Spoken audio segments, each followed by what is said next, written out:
لن تنالوا البر حتى تنفقوا مما تحبون، اس سے زیادہ کیٹیگوریکل سٹیٹمنٹ اور کیا چاہیے؟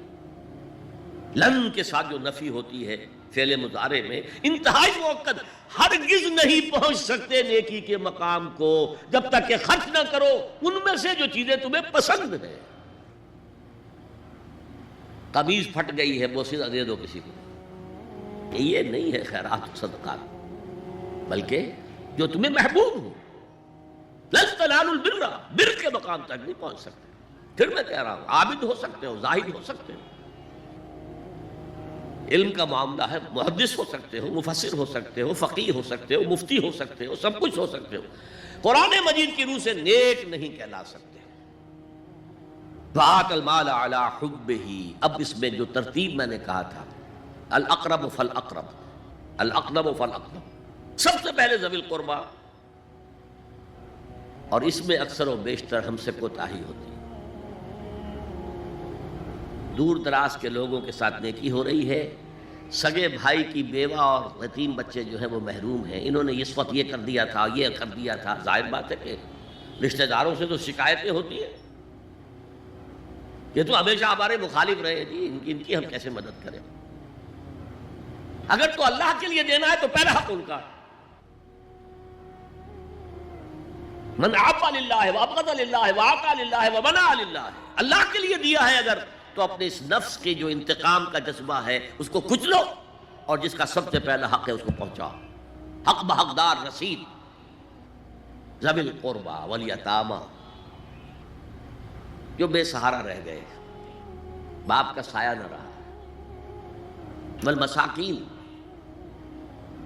مساکین کسے کہتے ہیں؟ مسکنت کہتے ہیں کم ہمتی۔ آپ کو معلوم ہے آج کل ایک مرض کہلاتا ہے نیورستھینیا، آدمی دیکھنے میں ہٹا کٹا ہے، صحت مند ہے، لیکن اندر سے اس کی کوئی ہمت ایسے جواب دے گئی ہے کچھ کر ہی نہیں سکتا، وہ ہے مسکین۔ اسی لیے جو فرمایا گیا یہودیوں کے لیے، ضربت علیہم الذلۃ والمسکنہ، ذلت کے معنی بھی کمزوری، اور مسکنت کم ہمتی، ہمت ختم ہو گئی۔ تو جو اپنے پاؤں پر نہیں کھڑا رہ سکتا اس وجہ سے کہ اس میں وہ ہمت کم ہو گئی ہے، وہ بھی مستحق ہے۔ وابن السبیل، اور مسافر۔ پرانے زمانے میں آپ کو معلوم ہے نہ سرائیں تھیں، نہ کچھ اور تھا، نہ ہوٹل تھے، پھر اگر کہیں راستے میں چوری ہو گئی، ڈاکہ پڑ گیا، تو آدمی جو ہے گھر میں خود ہے، کفیل ہے، اچھا ہے۔ اس وقت کی حالت ایسی ہو گئی۔ ہمارے ہاں بیگرز نے اسی کو ایک بہت بڑا بہانہ بنایا ہوا، جی میں آیا تھا وہاں سے اور یہاں سے اور میری جیب کٹ گئی، سب کچھ چلا گیا، اب مجھے واپس جانے کے لیے کرایہ چاہیے۔ اکثر و بیشتر جھوٹے کیسز ہوتے ہیں۔ اگر آپ کسی کو پکڑ لیں اور ساتھ لے کر کہیں تحقیق کراؤ تو وہ بھاگ جائے گا، پھر نہیں آئے گا اس مسجد میں۔ لیکن یہ کہ وابن السبیل یہ بھی ایک کھاتا ہے۔ والسائلین، یہ ذرا تفصیل طلب معاملہ ہے۔ اسلام کی تعلیم بڑی متوازن ہے۔ ایک طرف سوال کی مذمت ہے،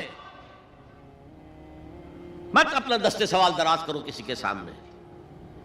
جو شخص ہاتھ پھیلاتا ہے مانگنے کے لیے، وہ اپنی عزت نفس کو ہتھیلی پر رکھ کر آپ کے سامنے پیش کر رہا ہے، اور آپ ٹھوکر مار دیتے ہیں اس کی عزت نفس کو۔ مانگو اللہ سے، اللہ کسی کے دل میں ڈالے تمہاری ضرورت پوری کر سکتا ہے، بغیر اس کے کہ تم کسی کے سامنے دستے سوال دراز کرو۔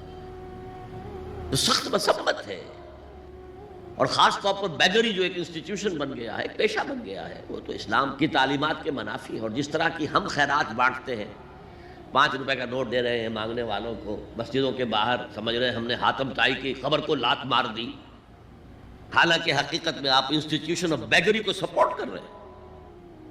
کسی ایک کو لے لو، آؤ چلو مجھے اپنا گھر دکھاؤ، مجھے بتاؤ تم واقعی اس قابل ہو یا نہیں ہو، اور پھر اس کی مدد کریں، لمسم کریں۔ پھر وہ 5 روپے نہیں، ایسی دیں کہ وہ کچھ اپنے پاؤں پر کھڑا ہو سکے۔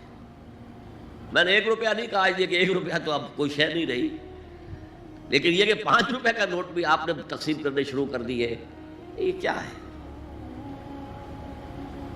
والسائلین وفی الرقاب، لیکن دوسری طرف سائل کو جھڑکنا نہیں ہے۔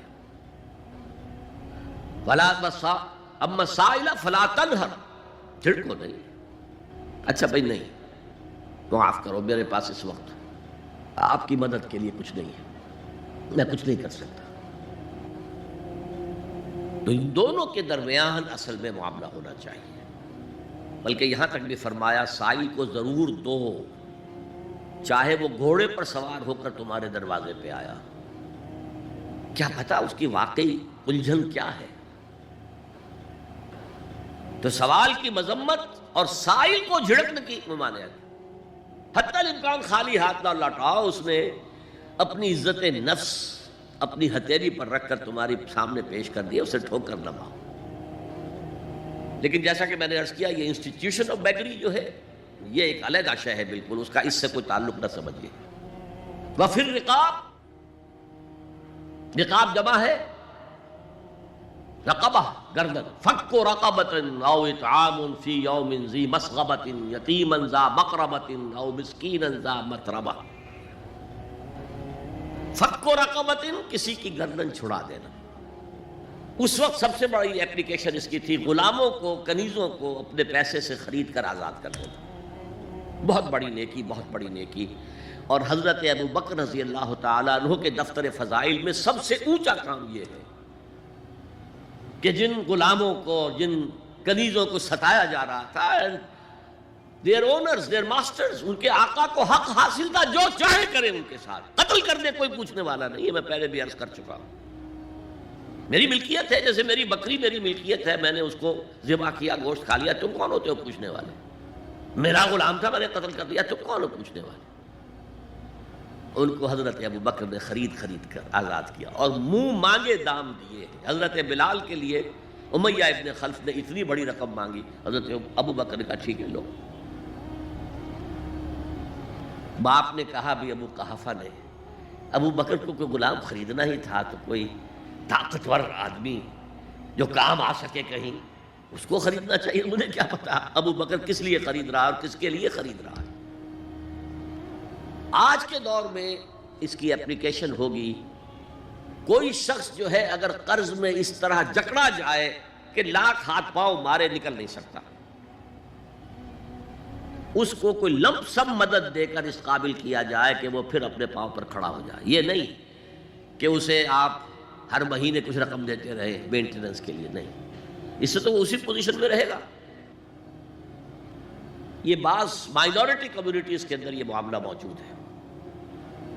کوئی بھائی اگر گر گیا ہے کاروبار میں تو اس کی پھر ایسی مدد کی جائے کہ وہ پھر آپ کی صف میں آ کر کھڑا ہو جائے. Respectable members of your community وہ اس شکل میں پہنچ جائے. یہ بھی فک و رقابتن اس کی ذیل میں آج کل آئے گا.